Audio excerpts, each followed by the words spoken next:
Grand Egyptian Museum is a mega project. It's intended to preserve the culture history of Egypt. The most valuable collections that we have on display will be the treasures of the young king Tutankhamun.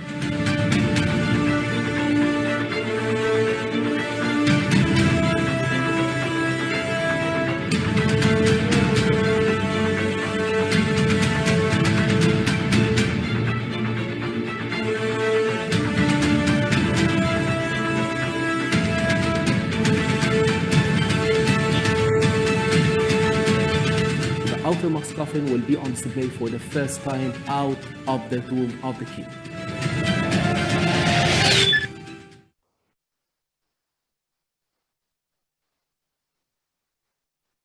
Ladies and gentlemen, distinguished guests, it's my pleasure to welcome you to the closing session of Virtual Egypt Week, organized by BEBA and the EBCC. From November 9th to 12th. This has been an eventful week full of insightful discussions across a variety of sectors. We are honored by the number of Egyptian and UK ministers, heads of authorities, deputy ministers, and expert speakers who participated in the Egypt Week and who supported us in this successful endeavor. We hope it was beneficial to all participants and that next year we can resume our business mission to the UK physically. Finally, for closing, we keep the best for last. We would like to welcome His Excellency Dr. Khaled Anany, Minister of Tourism and Antiquity. In his closing webinar, we will gain more information on Egypt's tourism development plans, new touristic destinations, and how Egypt is working on protecting its visitors from pandemic. I would like to also welcome His Excellency the Minister with us today. And I'd like to welcome the moderator, my friend and fellow colleague, Ian Gray, OBE, Chairman of the Egyptian British Chamber of Commerce. Of course, we're thankful for our sponsors, Benya, EFG Hermes, HSBC Bank, Egypt, and SAP. I now leave the floor for the moderator, Ian Gray, to take this forward. Ian, please. Thank you very much for the introduction, and on behalf of the Chamber, can I also say welcome to Your Excellency. I'm very grateful to you for finding the time to be here today. We hope it's useful. Khaled has spoken about the fact that we're having a 4-day conference presenting Egypt and its business opportunities to Egypt and to the UK. And one of the things that we've said before is we've been trying to change the mindset in the UK and thinking of Egypt as a business destination, not just as a tourist destination. I think in this session, I think we will forgive you for, no doubt, actually trying to get us back on track and understanding Egypt as a tourist destination. So, Minister, it's great to have you here today. I understand you have a presentation for us. So if I may, I will hand over to you for your presentation. Then we can perhaps do some Q&A after you've finished that. Thank you. Dear Engineer Khaled Nasir, dear friend, dear Mr. Gray, dear attendees, it gives me a great pleasure to join you for this very exciting week organized by BEBA and to come and end. And of course, it's a very nice closing to end with the Egyptian heritage, the most attractive side in Egypt. Today, I'll be presenting some safety measures that we are taking in our policy to recover tourism, and I'll be sharing with you some archaeological projects. So I'll try to be brief. As you know, can you hear me? Okay. So, yeah, we hear you. okay. Now that Egypt suspended the tourism starting from March 19th because of the pandemic worldwide, and to protect our guests and the Egyptian working in this industry, as their number is reaching around 1 million people working directly in the touristic resorts and more than 2 million working indirectly. During this time, we did a lot of training programs and capacity building for the personnel of the hotels and the resorts. And we established very strict regulations to resume tourism. We established our new logo.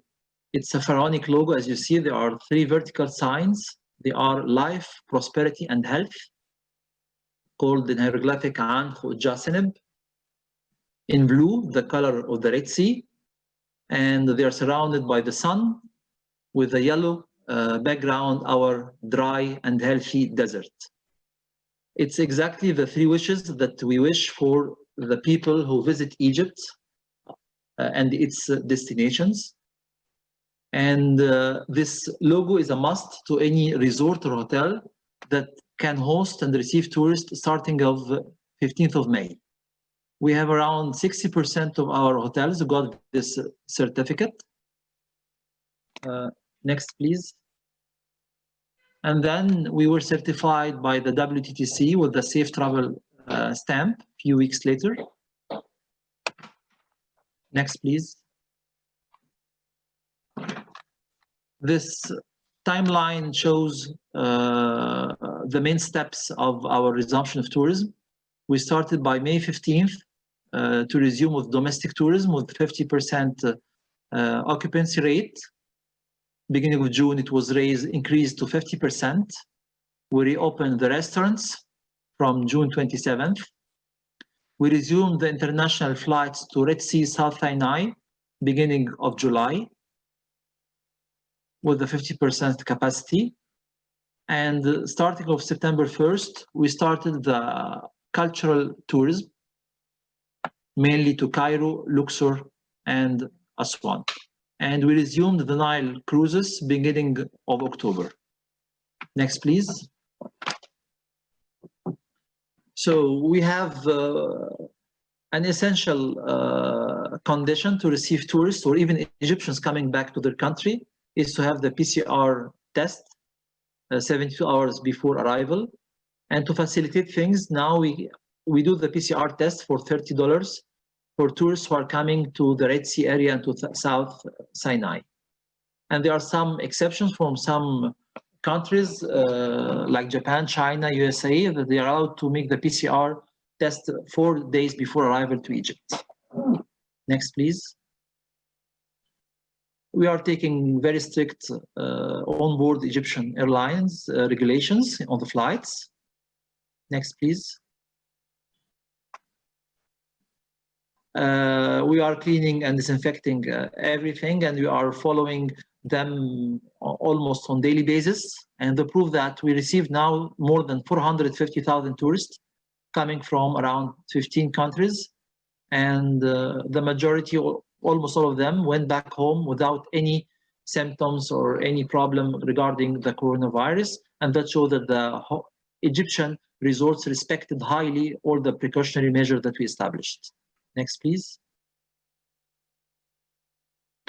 We established very strict measures for the staff members because they are mainly living in the Nile Valley area in Upper Egypt, in Luxor, and the Aswan and Kena, and they're working on the Red Sea. So we are asking them to stay on the resort during 60 days and to be tested before working. And we establish a maximum of 50% capacity from the workforce. And of course, they are all wearing the mask and the gloves if needed. Next, please. We have also temperature checks, luggage disinfection, physical distancing in all the outlets of the resorts in the Egyptian hotels and the restaurants. Next, please. We established some regulation for the accommodation. Next, please. As well for the gym and health clubs inside the hotels. They were closed almost during 5 months, then they opened during the beginning of September. Next, please. The swimming pools, the beaches of the hotel. Next, please. We reopened the casinos with 50% total capacity, and we established very strict measures for the business meeting and the social events. We are allowing the social events with a maximum capacity of 300 people, like weddings, and for business meeting, it's 150 people in the indoor and 300 in the outdoor.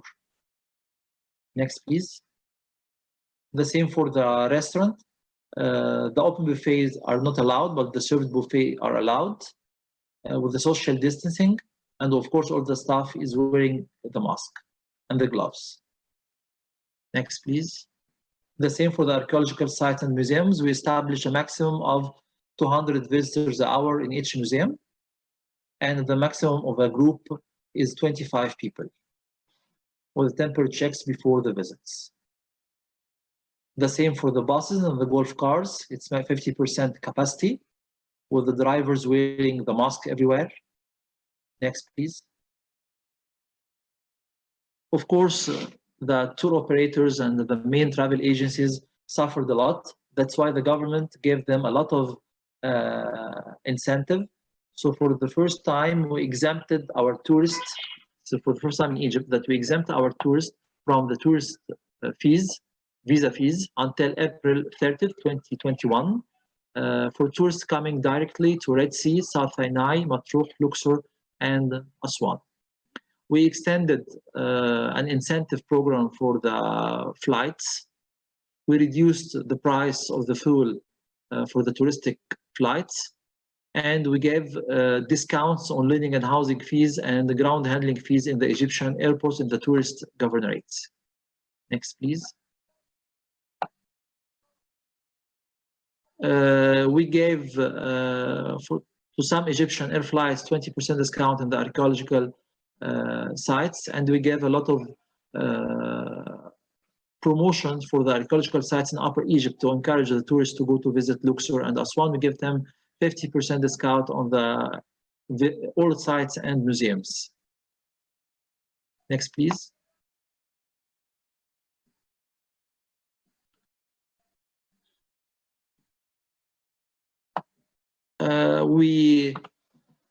The Prime Minister and our cabinet took as well very supportive measures towards the private sector in the tourism industry, especially regarding the taxpayers' obligations.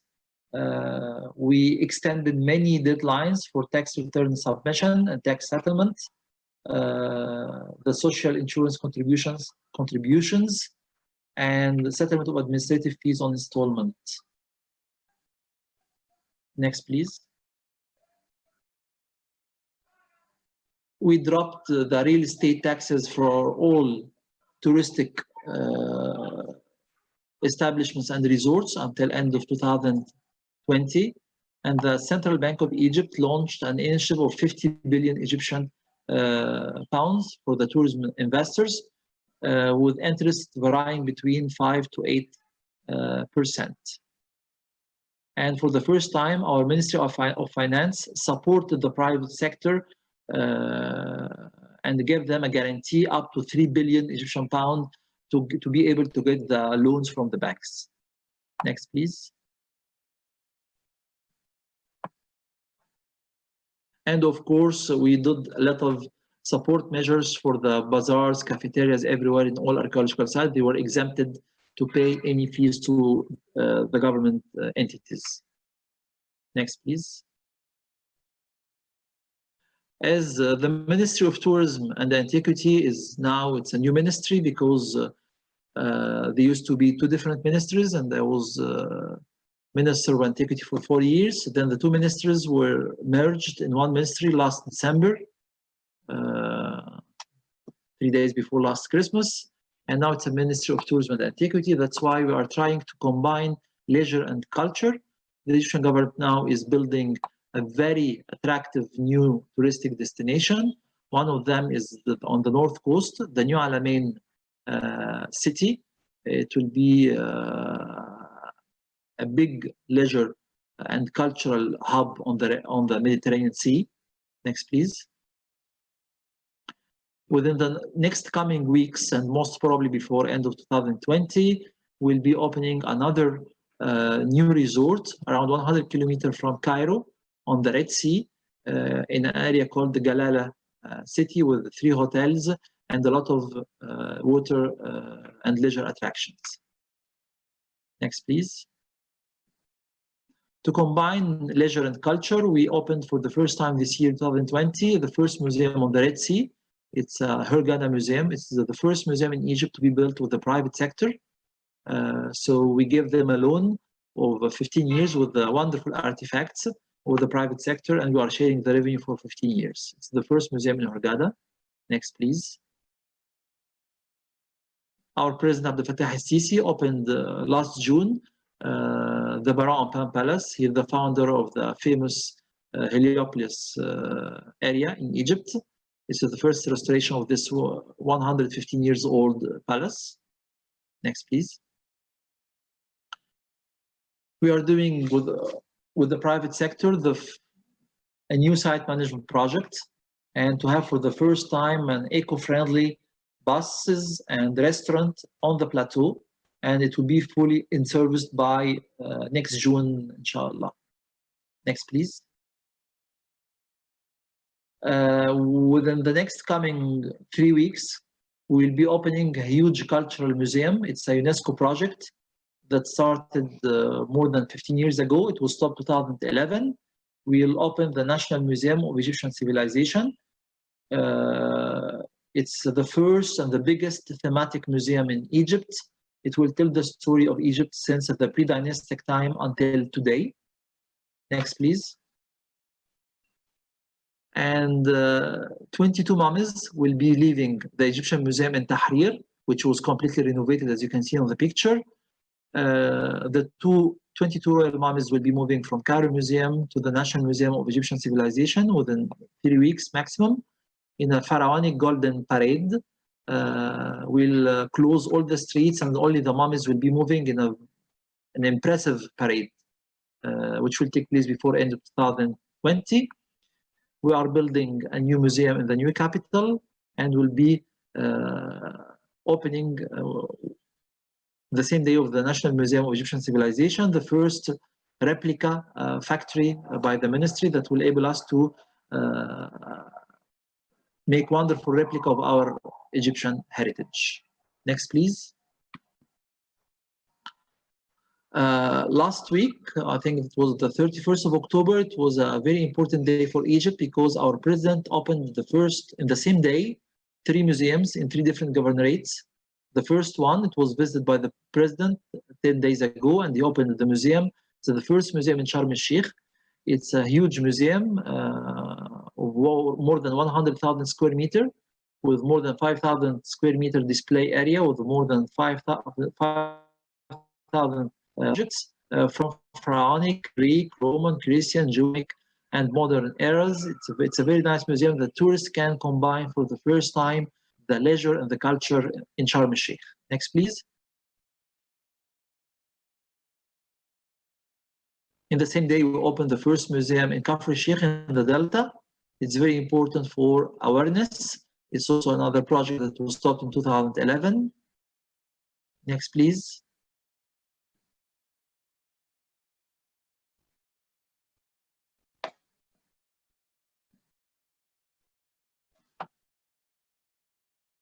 Next, please.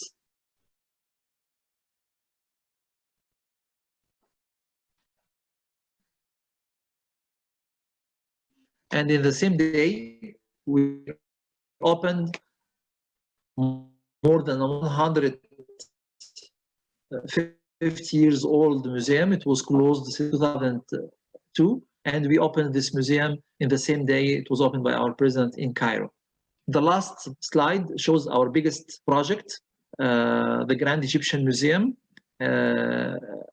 It's a very ambitious project. It's a pharaonic project, and it's around 500,000 square meter museum with more with tens of thousands of objects, so with a wonderful and unique location overlooking the Great Pyramids of Giza. It's another new pyramid, and we are all very excited in Egypt that we'll be offering this opening to the humanity next year in 2021. The opening was postponed due to the corona pandemic, as all the big cultural events and sports events in the world, but the work is progressing quite well, and we'll be very proud to open the Grand Egyptian Museum very soon.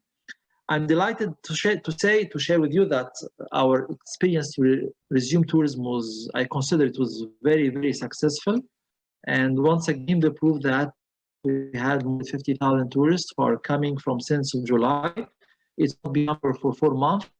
It's almost 100,000 per month, but I'm very proud of the result that we didn't have complaints from our source markets who are trusted our product, and they came to Egypt and their tourists went back home without any complaints. And this showed the commitment of the people working in the tourist sector as well as government regarding the rest of Egypt and the Egyptian working in this sector.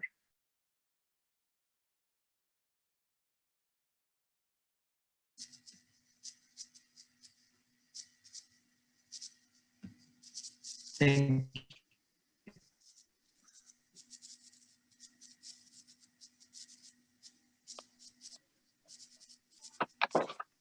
you. Are you there, Minister? We seem to have lost your picture and lost the sound.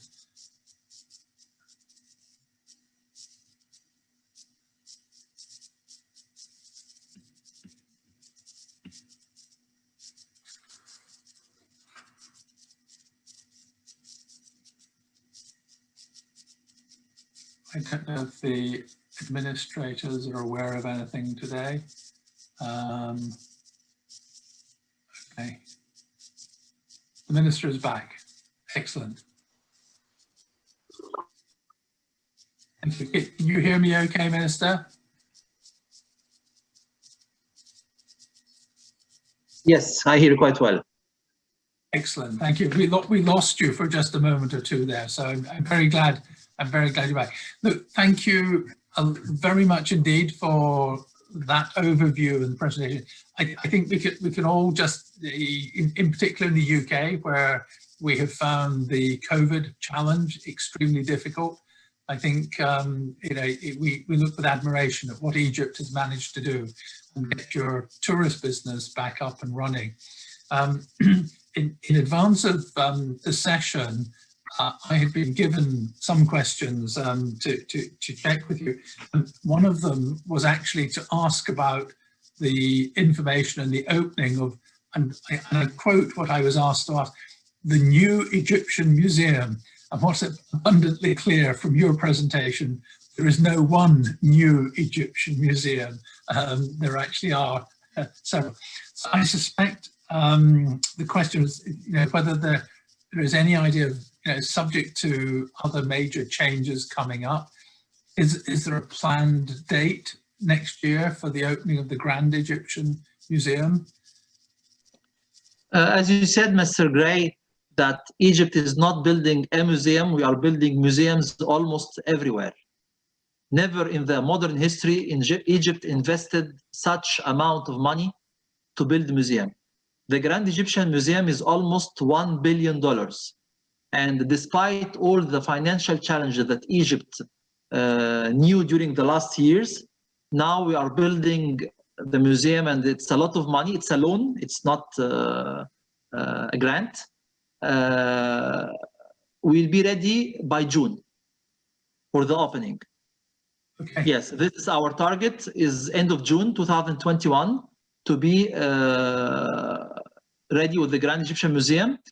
The main attraction for the opening will be the collection of Tutankhamun, which was in display in London, and unfortunately we had to close the exhibition 6 weeks before its due date. And the artifacts are back to Egypt. We moved more than 95% of Tutankhamun collection to the Grand Egyptian Museum. The showcases are installed. We moved and installed the big artifacts be ready for next June. But for the opening, it's another issue, because the opening, it will be a high-level ceremony. Of course, we'll be inviting presidents and kings and head of states from all over the world. So I think that we have to wait to see how it will, things will be changing soon, I hope in a positive way, for the COVID-19 all over the world. So it will be some date during the second half of 2021. Okay, that's good. Listen to one of the questions that has just come up online is from someone saying, will you invite us to the opening? And I think you have just answered that, which is, if someone wants to come, they're very welcome to visit after the opening. It sounds as though there may be enough VIPs to fill even your, I think you said, did you say 500,000 square meters? Yes. Which it's is 500,000 square meters. Okay, I mean, it's staggering. So look, we've got some questions coming in. If you will, please put your questions on the Q&A button at the bottom of the screen rather than the chat. So as moderator, I can't cope with looking at both. So if you can keep them on the Q&A, that would be good.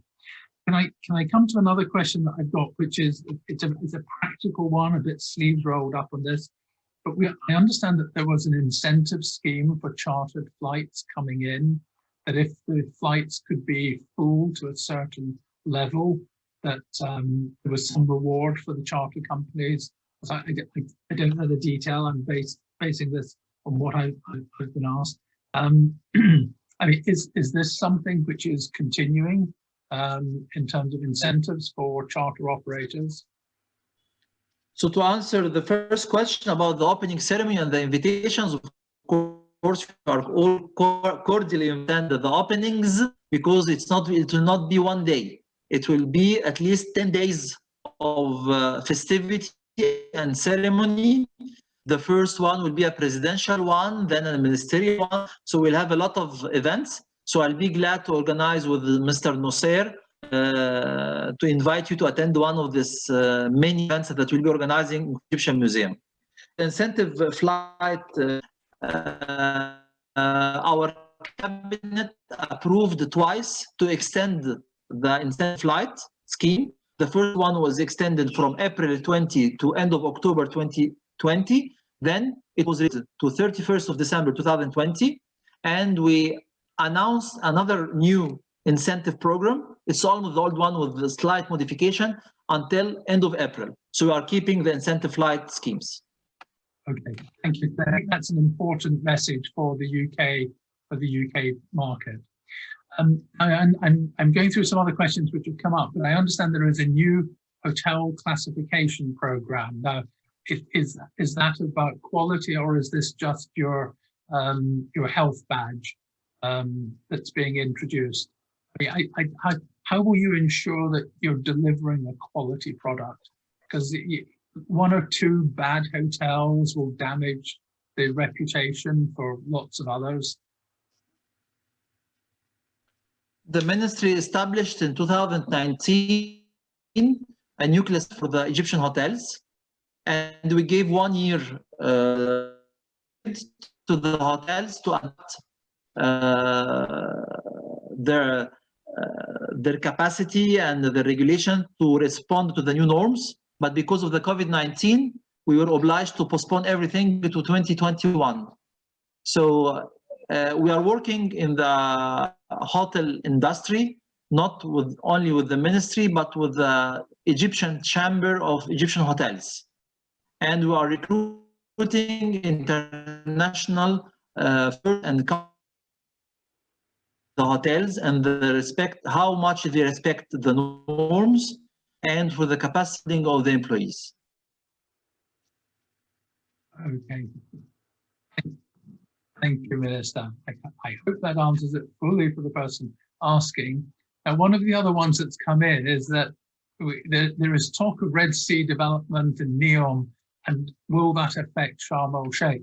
Now, it seems to me that Sharm el-Sheikh is in the Red Sea anyway. So do you have a vision for how you expect basically all of the Red Sea tourism to develop, and how it will balance between the the different locations in the Red Sea? Can you repeat, Mr. Gray, please? There was a bad connection. No. There is a question about how some of the new development in the Red Sea may actually make it more difficult for Sharm el-Sheikh. So I was wondering, do you have a vision of how the developments will work in the Red Sea? Whether, because you've got Sharm competing with Hurghada, you've got the new areas opening up as well. Is this? Are you saying it's up to them? They do as well as they can, or is there a government policy to try and guide it in some way? Thank you for the question. So, with a lot of respect to any competitor in the Red Sea area, of course, Sharm el-Sheikh and Hurghada have a long tradition, and they are big brand and name in the area. We are very glad to have competitors in the area, but I think that we are very competitive in our experience in this industry and in our prices. But of course, this requires a lot of work from our side to be enabled to compete. And we have regular meeting with the Prime Minister and the relevant ministries in Egypt to upgrade our level of service and the quality of our resorts and the hotels to be competitive with any competitor in the area. Not only on the Red Sea, by the way, in the Middle East. Well, I was going to come on to that because the extra question was, and I am now quoting something, this MICE business. Do you see Egypt competing with the UAE as a hub for meetings and conferences? I think that we have a lot of work to do to enhance our capability to be more competitive in the MIC business, especially that we have big centers in Sharm el-Sheikh. We are building a huge one now in Hurghada, and of course in Cairo and Alexandria. But I think that we have a lot of work to do. Okay. Are you looking primarily for the private sector to be investing in this, or do you see this as the government investing as well? Both the government and the private sector. We are very open to the private sector, and now we are doing some new amendment in Egyptian law to allow foreign investors to work with us in South Sinai. It was a challenge until now, but now we are working and doing some facilitation to encourage even the non-Egyptian to invest in the tourism sector in Sinai. Okay, well, certainly, having lived in Egypt myself, I mean, I know that's a very long-standing issue, so that feels like real progress. One of the other ones, there has been quite a lot of publicity in the UK about the new discovery in Saqqara. Is that something which will be featuring, or is it as a tourist destination? Or I mean, it seems to me with all the museums, with everything you have, something else is just another one. You may not need it yet, but clearly it's attracting some attention. Will that be part of the story that you're putting out, or is it too early? We announced last month a big discovery in Saqqara, more than 59 sealed coffins since the Antiquity. And the day after tomorrow, we'll be announcing another bigger discovery in the same area, in the same spot in the morning. And I think that it will be covered worldwide because we have more than 150 cameras until now from all over the world who are coming to cover this discovery. It's in the same spot in Saqqara, so all of these discoveries are very important, of course, to attract attention of the whole world to Egypt and to promote Egypt. And of course, as Egyptologists, it's very important for us because it helps us to understand better our great civilization. So the COVID-19 did not stop my colleagues from excavation. They were doing excavations everywhere. And I have another discovery to announce before Christmas, another big one, also in Saqqara. Okay, and that sounds like very good news. We look forward to that. I think if I remember, discoveries. Okay, and I don't know, what was the gap between the last big one and this one 30 years? Because I think it was every 30 years you were supposed to do something special in Saqqara, at least if you were a pharaoh, yeah? Yes. Okay, so you're coming up a bit soon with just a few weeks in between. I have, yes, we are extremely lucky. What's happening now is really exceptional. To have almost a big discovery every 1 or 2 months, it's a really, we are very lucky. Yeah, it's okay. Now, this is a more difficult one that's come up. It's Peter Simpson is asking the question, which is that clearly with the new capital being built, with all of the work developing outside Cairo, are there any plans to regenerate downtown Cairo? Because clearly with a lot of government departments moving out, it could become a very, very quiet part of a wonderful city. I'm very glad with this decision to remove the whole cabinet outside Cairo, because I'm Egyptologist and I love antiquity and heritage. And I'm very sad that each time I visit one of my colleagues in the ministry, I'm in a historical building. And I do believe that this historical building, it's a right to all Egyptians and tourists to visit and to admire their beauty.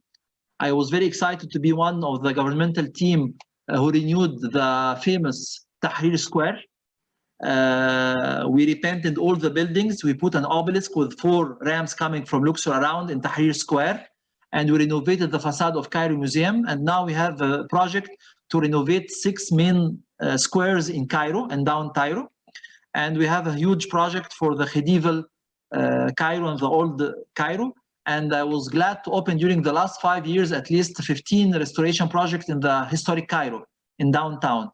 So we have a lot of projects to all these buildings that can be used to show a very bright side, mainly unknown for tourists, is the modern Cairo and the Cairo of the 19th and 20th century.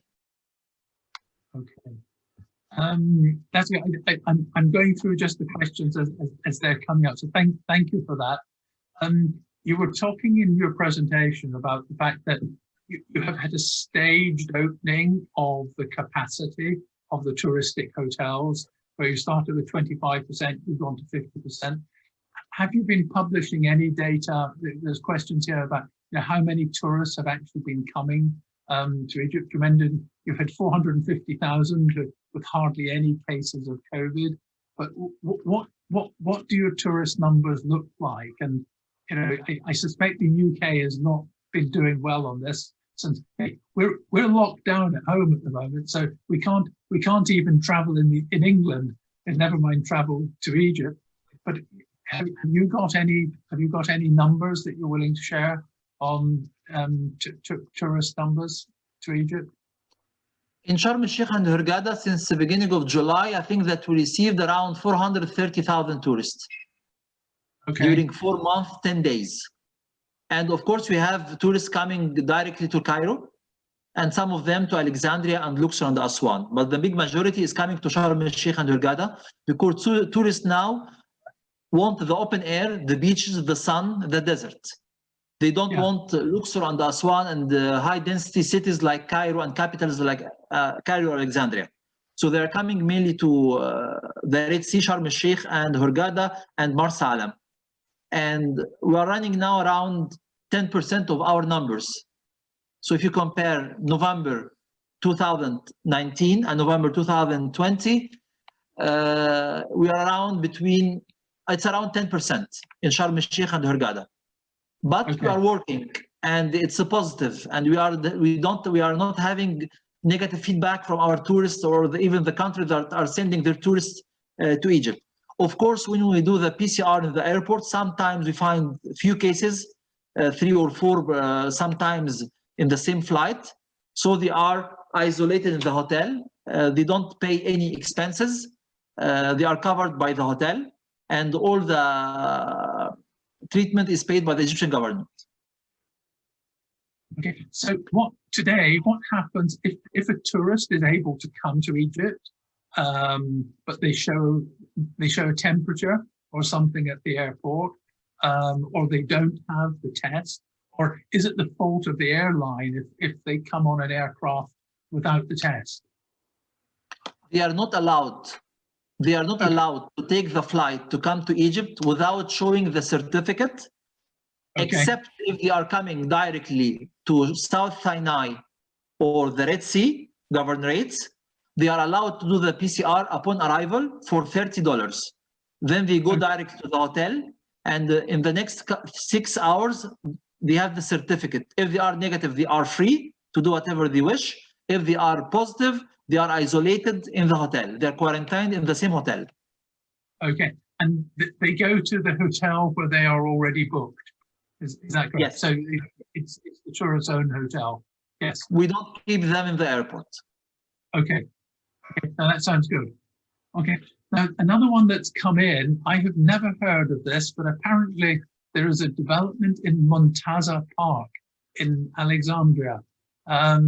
Is that to be developed or reopened? This is a question through from Azza Zaghlul. So it sounds as though it may even be someone in Egypt. So they may be asking you a question when they already know the answer. I think that, yes, she's from, maybe most probably from Alexandria, because all the people of Alexandria love the Muntaza Palace, and it was very much neglected for decades. And the government worked on this palace during the last 2 or 3 years with a big master plan made by a very famous French house. And we started the work 3 or 4 months ago. And I hope that it can be ready during 2022. It will be a huge touristic, cultural, and historical hub for Alexandria, keeping the heritage side of the palace because, of course, registers as antiquity. Okay, well, look, I think you've done a super job with some of the developments around Cairo. So I'm confident that whatever it is you're doing there will be good as well. So if I may, one of the things that we find when we are telling people in the UK about Egypt as a market, it is to remind people that a city like Alexandria, and I don't know, but it's probably around 8 million people now. The city of Alexandria is larger as a market than many countries around Europe, and it's certainly got larger population than some of your neighboring countries. So the whole scale it's the second biggest city in Egypt after Cairo, of course. Yeah. And this year, I started the year 2020 with the opening of the synagogue of Eliyahu Hanavi in Alexandria. It's a huge synagogue, a Jewish synagogue, and it was restored with Egyptian funding, 164 million in Alexandria. And next year, I'll be opening the Greco-Roman Museum of Alexandria. It's closed since more than 15 years. And last year, I opened a ground delowering project of the groundwater in Kom Shukafa. It's the most important archaeological site in Alexandria. It was full of water since its discovery beginning of the 20th century. And we did a big project. It costed more than 300 million Egyptian pounds. Okay. So we're doing a lot of work in Alexandria as well. That is super. It's that is good to know. Now we've got a couple of more questions which have just come in, and there's a challenge here. I'm just reading this very quickly, and this also relates to a question I was posed earlier. And this was saying that there have been some problems recently with Egypt Air cancelling the internal flights used by tourists. And saying between Cairo and Luxor. So the question is there sufficient cooperation between your ministry and Egypt Air, who sometimes seem to operate in this way, sort of the cancelling flights, posing problems for tour operators? As the national airline, is the ministry sufficiently engaged with Egypt Air so they understand the problems they cause? We are working very closely with the Ministry of Civil Aviation, And even before the pandemic, we established for the first time in Egypt since long years, direct flights between Taba and Luxor, Taba and the Red Sea, Sharm el-Sheikh and Luxor to combine the leisure and culture. I don't know the story of canceling interior flights, but maybe it's because of financial issue. There is no clients, but I didn't get this complaint, but we are working closely with the Ministry of Civil Aviation and we don't have any problem with them. And I'll be very glad to have more clarification on this complaint, to work on it with my colleague, Minister of Civil Aviation. Okay. But it's true that we canceled some flights when tourists were not allowed to move between the Nile Valley and the Red Sea area without the COVID-19 test. So some tourists were not allowed to take the flights. Maybe they are talking about this issue. It is an Anthony Satin who has posed the question, but certainly from a UK perspective, we know British Airways have cut back on a lot of flights because you cannot expect an enterprise to continue to fly if the planes are empty.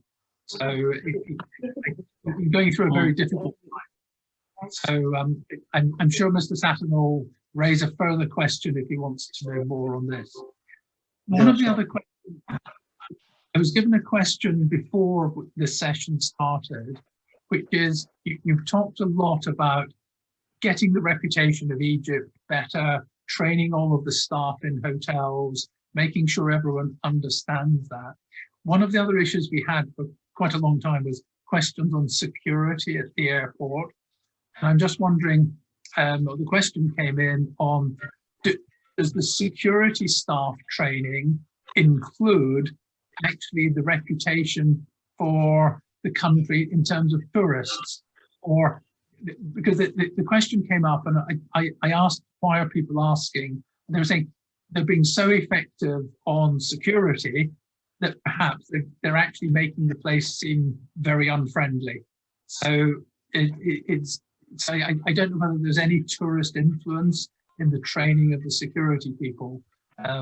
Not at Cairo, but this was in the smaller airports. For the security, you know that England, for the first time since 2015, resumed its direct flight to Sharm el-Sheikh, and they landed almost everywhere in Egypt. But I understand your questions regarding the behavior of some security guys working in this field. We are doing a lot of capacity building, but maybe we can do a little bit more in the near future. Okay, fine. I've got another one in from Philip Breckner, who is saying, he's saying that it looks like UK customer confidence is returning, but most of his current inquiries are for winter 21 into 22. So he actually says it would be much appreciated if some of the incentives, such as the free visa offer, could be extended for, say, a booking period of 3 months or something. And he also says, this is actually a statement rather than a question, but it's saying it would be good if hotels and tourism establishments could provide advanced rates for 2022, which would allow the operators in the UK to start booking with confidence that bit further ahead. So this is clearly offered as constructive advice. So no complaint, no question. But can you please maybe if you can just hold the rates static for the next 2 years or something, that would be what they're asking. I'm working on it. It's a collective decision because it has to be approved by the cabinet, but the initiative that we took concerning the visa fees, they are for the first time in Egypt that we do this exemption. Of course, my goal is to keep these exemptions and advantage as long as we can, of course, and this I will be defending this in the cabinet all the time, of course. I understand that I'm not sure that we will be getting our numbers during this year. That's why we have to keep the incentive and the advantage to attract tourists to come back to Egypt. And I think that my colleagues in the cabinet are sharing the same vision. So thanks for the statement. I totally agree. Yeah, well, it looks as though we're all wanting it to happen and work better. So I can understand it. It just, as long as you can get the finance ministry to agree as well, I think will be the big challenge. Yes. There we are. So I think I'm beginning to run out of the questions. I've slightly edited and cut them through. I'm looking as I'm talking to you. There's a few that are comments and things, but I think we have picked up. And unless you can add anything, is there any? I mean, it's vaguely related to one of the other questions. Is there anything on an expansion plan for internal flight connectivity? And I certainly know, for me as a tourist, where one will fly to Cairo quite often, you then want to get to other parts. So sometimes the connections are at terrible times of day. You know, you can arrive at 8 o'clock at night, and the next flight to get to Sharm is 8 o'clock the next morning. And Cairo Airport is lovely, but 12 hours in Cairo Airport is not necessarily a lot of fun. So is there any plan from a touristic point of view of trying to develop the internal connectivity better? Sure. Once the tourists are come back, we'll be happy to work on this. The Minister of Civil Aviation is very much understanding. And of course, we'll do our best to facilitate the transit period. 12 hours in any airport, it's horrible. So we'll be working on it. But if you allow me to close with a question, I have my own question if you allow me. Please. While tourists were coming from Switzerland, from Serbia, from Ukraine, from Belarus, the tourists from England came for 1 or 2 flights, then they stopped. So yeah. I didn't understand. So we are in Hurghada, Marsa Alam, Sharm el-Sheikh, they are open air areas, and we have almost, the COVID-19 did not stop even on the Red Sea. They didn't. So I didn't understand why the British didn't come to Egypt. I think, as you know, although we had a problem for some long time with the flights going into Sharm, that was changed, as you mentioned, last year, when eventually the confidence was there to move forward. And I think most of us were very glad that that happened, and it was good news. Since COVID came along in the UK, we had a lockdown in sort of round about March, April time, which lasted longer than many other places in Europe. And in England, we're into another lockdown now.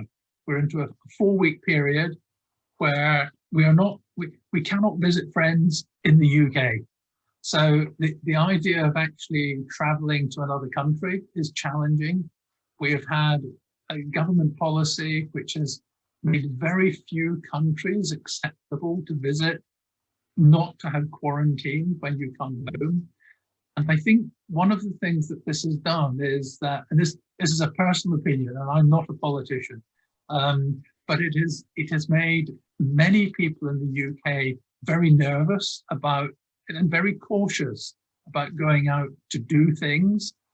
Partly being cautious about the virus, but also cautious where a number of people went on holiday in the summer and then found themselves having to face quarantine when they came home, because the quarantine rules were changing, and they were changing very quickly. And I think you will find what Egypt has seen many fewer British tourists turning up. I think every country that used to get British tourists is finding the same. I think you would find Spain and Portugal telling exactly the same story. So I mean, I think, you know, the good news in the last few days when we've heard that there may well be a vaccine that's going to do give us a lot of hope for the future. When we get back to normal, I think you can rely on the British tourists, you know, turning up in large numbers again. And the one thing I would say this is, when your British tourists turn up, the good news is we actually spend money when we come to Egypt. You know, you have some other places where the tourists turn up and never go out of the hotel and just take the package. I'm not mentioning Russia by name, But we know there are some countries where the tourists are of much more value to you. So please be patient with us, because we will be coming back, and it will be worth it when we come. So we are passionate since 2015, so we'll keep passionate. No, we were still turning up in Hurghada. We were turning up in Cairo. We were even going to Marseille. I mean, there was only one city. There was only one city and one destination where we were not flying. And many of us actually either changed planes in Istanbul or changed planes in Cairo. I'm more aware of the connecting flights than you might expect. You are missing a lot. We do that. Let me, if I may, Minister, let me just check to see if because there's some other questions just popping up. Someone who's trying to help me answer that question, which is the UK government, the FCO, is still advising not to go to Egypt. And when the FCO advises against it, we then run into the problem of insurance, because you cannot get travel insurance if that. And there's another one which is here, a request for your presentation. As chairman of the chamber, I will be more than happy to ensure that we can share it with people if your office would be kind enough to share it with us. Sure, with pleasure. So there we are. So but Minister, I'm very conscious we've asked you for some time. It's late on a Thursday afternoon. You've probably other things you need to do to clear your desk. And I've enjoyed talking to you, and I'm really grateful to you on behalf of both the chamber, and I'm about to mention BEBA as well, who, between us, we've managed to work together to organise this event. And it is an example of, despite being a long way apart, despite not meeting, we've been able to organise this major conference this week. So on behalf of the chamber, I will hand over to Khaled to thank you on behalf of BEBA. But thank you for the presentation. Thank you for everything you're doing, and thank you for your time today. Thank you. Thank you, Mr. Gray, for your questions. I was lucky to have you as a moderator. Thank you. Thank you. Khaled? Thank you, Ian. Your Excellency, thank you very much for your time and for giving our audience this useful insight on what's happening in Egypt, and hopefully giving them also some comfort about the protection measures that are taken by Egypt to protect visitors, which should be, I think, also shared with not only the UK side, with all other nations.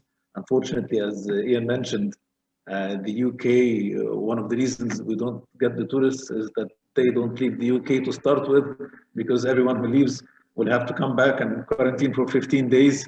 So that's even longer than the vacation that they get. So that's quite unfortunate. I mean, if we can get Egypt off that list with the on a green list, that could be the solution. But that's a long way. According to our numbers and to our tourists and to our healthy and open air destination, we should be on a green list. We should definitely try to work together with the ministry, with the chamber, and with the whole industry to see how we can really convince the British side, because as Ian mentioned, this could be a very welcome solution to, I'm sure, a lot of Brits who are suffering a lot being locked down psychologically.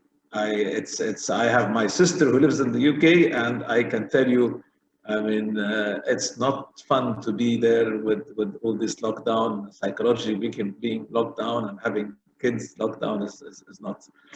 But anyways, I think maybe we can take this as a plan, something to do as a target going forward to cooperate with your good self and between the chamber and BEBA and the whole industry, and try to find a solution that I'm sure would be welcomed on both sides. To close basically this session, I'd like to thank you again. And, thank you, it was my pleasure. Thank you, and I'd like to thank all attendees who joined this session today, all the attendees who joined the Egypt Week. I'd like to thank both the BEBA and the EBCC teams for their efforts, both UK and the Egyptian ambassadors and their trade teams for their efforts and all the efforts put behind this event, and all the officials and the dignitaries who joined us in this week. And I'd like to thank Ian also for his cooperation. Thank you. Thank you very much, Your Excellency. I wish everybody safe, stay well and safe, and to have a great weekend. Thank you. Thank you. Have a nice weekend. Bye-bye.